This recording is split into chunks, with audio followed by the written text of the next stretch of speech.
Greetings! It is I, Tantus Naravan Dracovin, Lord and Emperor of the Dracovin Empire, and welcome. It is time to continue our discussion on Shadowrun. Of course, when we last left off, I was introducing you to the wireless world, the world of the Matrix, in the years of 2070. So today I'm going to continue diving deep into it. So hackers and technomancers exploit the Matrix using the hacking skills and electronic warfare skills, but they can also construct their own equipment using both software and hardware, putting it together. The idea of it is this contest between the hacker using their skills and their programs versus the firewall and the ICE of the node they're attacking. ICE being intrusion countermeasures. Hacking, of course, can be done both on the fly or over a period of time. On the fly is the advantage is you can do it at any point in time. The disadvantage is you're oftentimes going to be facing security and worry about setting off alarms and such. Doing it over in the long run, well, that one, of course, it takes time. You look for those openings in the security, though, to avoid those alarms and security settings. And once a hacker is inside the node, regardless of how they got in there, they're free to do whatever they want. Now, of course, if you set off some kind of alarm, you're under some kind of time crunch to worry about people looking into what's going on in that node. Who's broken into it? What's affected it? That sort of thing. Otherwise, you just have any time in the world in order to try to manipulate it to get what you need out of that node.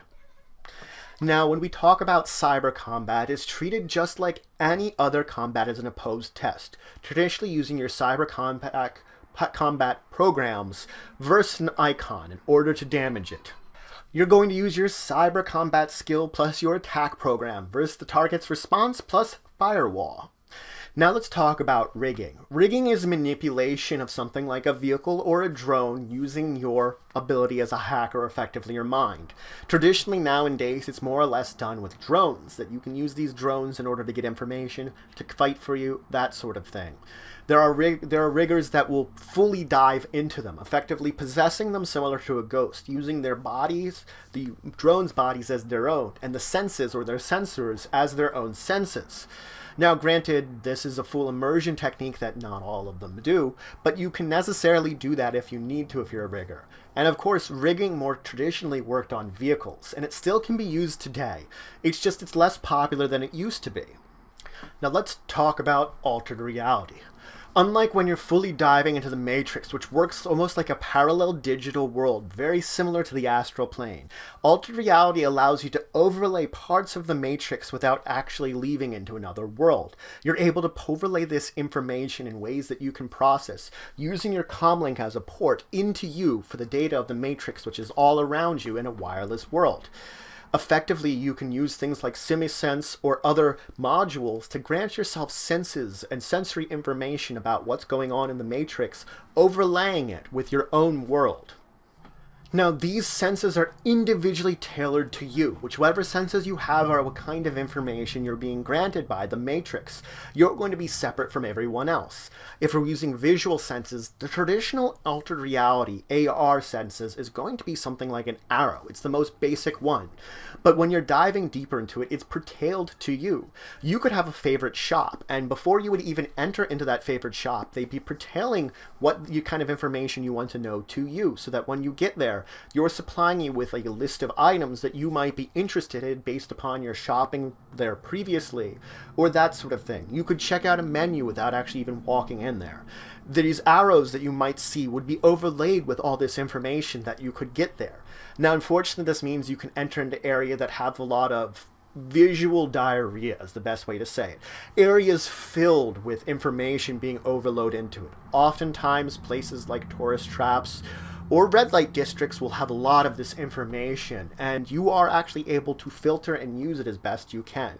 You can filter out large amounts of this data, even having none of it appear. It is up to you how much is actually reaching you and how much you want to customize that. Now, sounds can also exist, and this one is also manipulated. You can have a volume control depending on if you have the ability to hear the sounds of the Matrix, that you can manipulate how much you hear of it. But this could be announcements for various things. It's very similar to the visual cues you'll be getting before. These are more auditory-based clues. Now, the last one that's pretty popular is you can have special clothes and gloves which can grant you tactile senses, basically feeling. This grants you pressure, temperature, and resistance in various circumstances that allows you to feel as if you're interacting with something in the Matrix. Technically, it's not going to be there, but these gloves or this clothing will give you the sense that it actually is. And these are the easiest ways to get tactile responses. There are smelling and taste senses that you can get.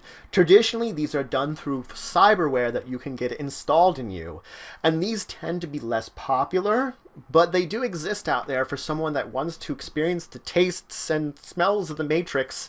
You can too. With this, it's possible to go full sensory and have all of your senses being affected by it, if you have all the things combined together, or you can get an AR module which directly connects up to your comlink and therefore has the data jack or similar connection into you, that you use some kind of implant in order to install it in. A AR module allows you to sense all of these senses at once because you've installed in it.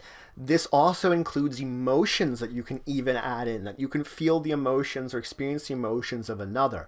But these kind of things tend to be either very difficult to get or sometimes even illegal.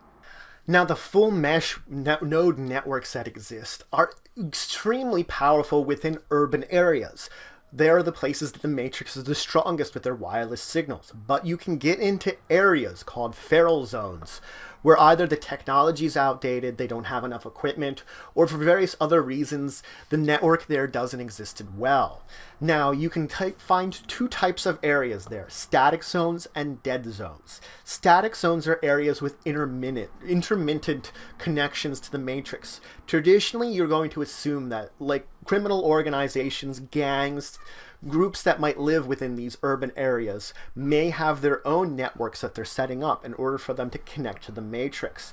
You can basically piggyback into some of these when you're in the areas, and that is what forms the majority of these static zones in these areas within an urban center. Effectively, you're just getting less of a connection. Any kind of Matrix actions you'd be doing in these areas have a -1 to -3 penalty depending on how weak the actual signal is within the static zone. On the other hand, dead zones, you don't get any signal at all. There is no Matrix connection there, and any Matrix actions automatically fail. You have to have some kind of powerful transmitter or perhaps even a satellite uplink to get any kind of Matrix there, so you need specialized equipment in order to connect yourself up to the Matrix in a dead zone. Now, technomancers actually react to static and dead zones because they're used to the constant hum of the Matrix existing within them all the time. They're living computers connecting to the Matrix. Once they enter these areas, they begin to feel uncomfortable or unhappy. It just kind of is a bad feeling to be there. And a player that's a technomancer in one of these areas should roleplay the negative effects the dead zone or static zone is going to have on them. Prolonged exposure could even give them some penalties. As a game master, you should consider giving a technomancer that spend prolonged area in a static zone or a dead zone a -1 to all their dice pools, because they're just so distracted by their being in this area where they just can't dive into the Matrix like they naturally would be able to. On the other side are those spam zones I talked about before, areas of tourist traps or perhaps red light districts where lots of sex workers and the like are being advertised. These areas will spam you with overloads of information. If you're not doing anything to restrict your AR, you're going to be overloaded so much. You actually will also get a penalty from -1 to -3 on any of your actions being distracted by everything that's going on here. Of course, as I said, you can curtail your senses to remove a lot of this sensory information which is just overloading you. But that is up to you to do that before you're getting into an area that's just interfering with you. So that's it for today. I talked a little bit more about the basics of the Matrix, talking about hacking and what hackers and technomancers are going to do, and the kind of actions leading into cyber combat. Then I talked about altered reality, the main way your characters are going to be diving into the Matrix. The majority of characters are going to connect to the Matrix through some type of altered reality.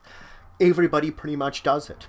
Next time, I'm going to dive into talking about what a comlink is and getting all the details about that, and talk about networks and the networking of everything in the world. So if you have any questions, comments, anything you want to say, anything you think I left out, please leave in the comments below. Please like, share, and subscribe. It shows support for the channel, the Empire, the work I do. If you want to show some extra support, you could always check out my Patreon, link in the description below. But regardless, until the next time, I bid you farewell.